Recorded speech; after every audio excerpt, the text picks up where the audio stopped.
So here I am at the Apple Store in Covent Garden looking at some of the latest apps and devices. Tell me what I've got on the bike here. Well, what you've got here is an iBike, and it helps you actually turn your iPhone or your iPod Touch into a bike computer. So rather than having something separate and dedicated with a small screen and buttons, we're actually leveraging the technology that's built in an iPhone or an iPod Touch, like the GPS. So for example, you've got here, docked into this case, which is weatherproof and very robust, is my iPhone 4. Right. And it's actually showing you your GPS location and your speed. So you have a little speedometer here. Yeah, you can speed up a little bit. So if I go a bit faster. Oh, there you go. So you're going a good almost 10 miles per hour here. I'm not trying too hard. And how does it know your speed? Yeah. Well, it's actually talking wirelessly to a sensor on your back wheel that actually keeps track of your speed and your distance. So it really helps you kind of keep track of your ride, as well as I can swipe here and show me different statistics like your speed, how far you've gone, even your elevation of that ride, how many calories you've been burning. Whew, okay. So great job so far. Only 3, really, for all this effort.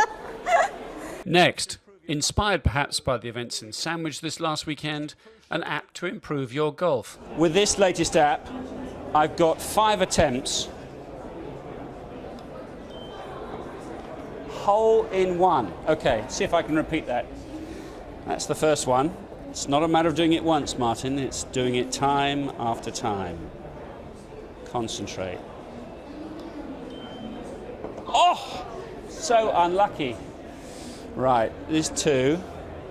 And the little bit of software we'll show you in a minute takes 5 putts. So I won't waste too much time. That's 2 out of 3, which is not bad. And it's going to do some analysis for me. So here we go. Oh, I think it might have gone in actually if it hadn't been for the other balls on this rather extraordinary putting surface. But there we are, we've had 4. This is the 5th and final. Just think it into the hole. Yes! Okay, now let's do the results. And I can see that I've got a 6.4 degrees and closing, but it's a green border, which means that it's reasonably good. So I'm reasonably pleased with that.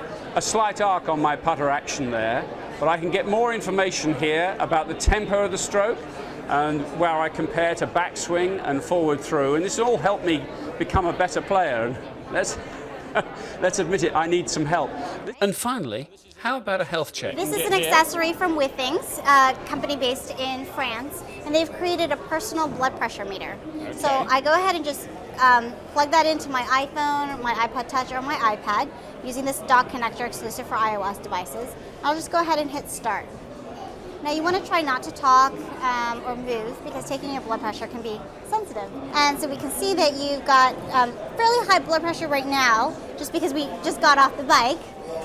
But you can actually just tap on that and actually it'll give you some readings of the categories where you fall kind of on the spectrum. We call this whole era the post-PC era, where these devices are easier to use. They're more personal, they're more portable, and they're more fun. And they allow you to do all kinds of things, everything from the apps, but of course because we have this common connector across all of our iOS devices, people can create accessories, whether they're wired or wireless, to work with these apps and again create solutions for these that you really can't get anywhere else.